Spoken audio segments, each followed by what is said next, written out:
Swastiastu, Namo Buddhaya, Salam Kebajikan. Perkenalkan, nama saya Lensa Desa Kita dengan NIM 2214201051. Saya mahasiswi aktif Universitas Pemuda Indonesia Manado, kelas A2 semester 2, Fakultas Keperawatan, program studi ilmu keperawatan. Di video ini saya buat dengan tujuan untuk memenuhi tugas ujian akhir semester dengan mata kuliah Farmakologi Keperawatan dengan dosen pengampu Apoteker Merdi R. Kansil, S.Pharm M.Class. Oke, baik, di video presentasi kali ini saya akan membahas materi tentang diabetes mellitus. Nah, pembahasan materi yang pertama, definisi diabetes mellitus. Diabetes mellitus merupakan sekelompok kelainan yang ditandai oleh peningkatan kadar glukosa darah atau hiperglikemia. Mungkin terdapat penurunan dalam kemampuan tubuh untuk merespon terhadap insulin atau penurunan atau tidak terdapatnya pembentukan oleh pankreas. Atau fisiologi diabetes mellitus. Pada manusia, bahan bakar itu berasal dari bahan makanan yang kita makan sehari-hari yang terdiri dari karbohidrat, gula dan tepung-tepungan, protein atau asam amino, dan lemak atau asam lemak. Pengolahan bahan makanan dimulai dari mulut, kemudian ke lambung, dan selanjutnya ke usus.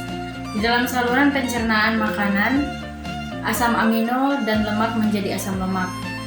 Ketiga zat makanan itu diedarkan ke seluruh tubuh untuk dipergunakan oleh organ-organ di dalam tubuh sebagai energi. Supaya berfungsi sebagai energi, zat makanan itu harus diolah, di mana glukosa dibakar melalui proses kimia yang menghasilkan energi yang disebut metabolisme. Dalam proses metabolisme, insulin memegang peranan penting, yaitu memasukkan glukosa ke dalam sel yang digunakan sebagai bahan bakar insulin. Yang dikeluarkan oleh sel beta dapat diibaratkan sebagai anak kunci yang dapat membuka pintu masuknya glukosa ke dalam sel. Untuk kemudian di dalam sel glukosa itu dimetabolisme menjadi tenaga. Bila insulin tidak ada, maka glukosa dapat masuk dalam sel, dengan akibat glukosa akan tetap berada di dalam pembuluh darah, yang artinya kadarnya di dalam darah meningkat. Dalam keadaan seperti ini, badan akan menjadi lebih lemah karena tidak ada sumber energi di dalam sel. Inilah yang terjadi pada diabetes mellitus tipe 1. Selanjutnya, kita masuk pada klasifikasi diabetes mellitus. Ada beberapa tipe diabetes mellitus yang berbeda. Penyakit ini dibedakan berdasarkan penyebab, perjalanan klinik, dan terapinya. Klasifikasi diabetes mellitus yang utama adalah: yang pertama, diabetes mellitus tipe 1. Diabetes mellitus tipe 1 adalah diabetes mellitus yang bergantung insulin. Diabetes mellitus tipe 2 yaitu diabetes mellitus tipe 2 adalah diabetes mellitus yang tidak tergantung insulin. Tanda dan gejala diabetes mellitus. Yang pertama, gejala khas: A. Poliuria atau sering kencing terutama di malam hari. Yang kedua, polipagia atau banyak makanan atau cepat lapar. Yang ketiga, polipdipsia atau rasa haus yang berlebihan. Yang kedua, gejala lain: kelainan kulit seperti gatal dan bisul biasanya. Bagian tubuh yang terasa gatal adalah daerah genital atau daerah lipatan kulit, seperti ketiak bawah, payudara, dan lipatan paha.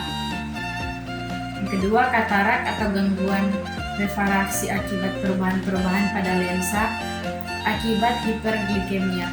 Yang ketiga, kelainan ginekologi seperti keputihan yang diakibatkan adanya jamur, kandida, dan kelainan pada haid. Yang keempat, kesemutan dan mati rasa atau baal pada jari tangan dan kaki yang diakibatkan neuropati. Yang kelima, luka atau bisu yang tak kunjung sembuh meskipun luka hanya timbul karena hal sepele seperti luka lecet. Faktor yang mempertinggi resiko diabetes mellitus yaitu: pertama, kelainan genetik, usia, gaya hidup stres, yang terakhir pola makan yang salah.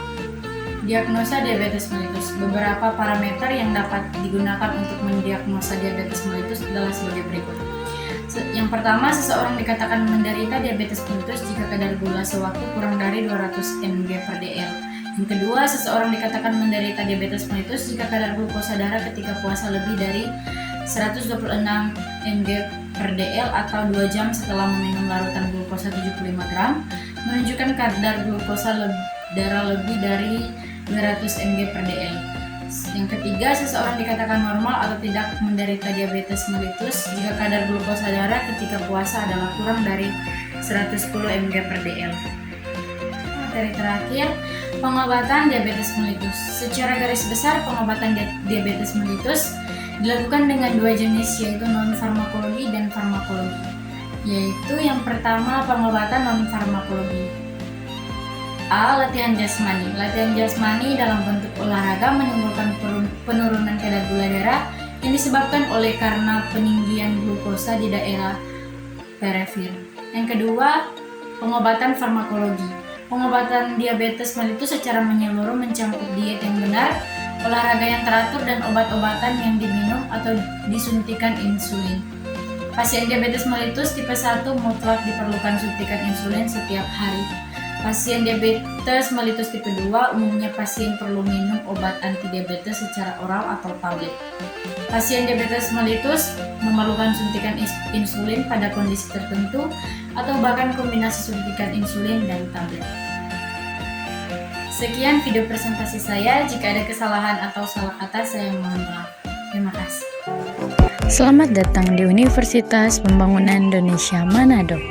Di Universitas Pembangunan Indonesia Manado terdiri atas 6 fakultas dan 8 program studi.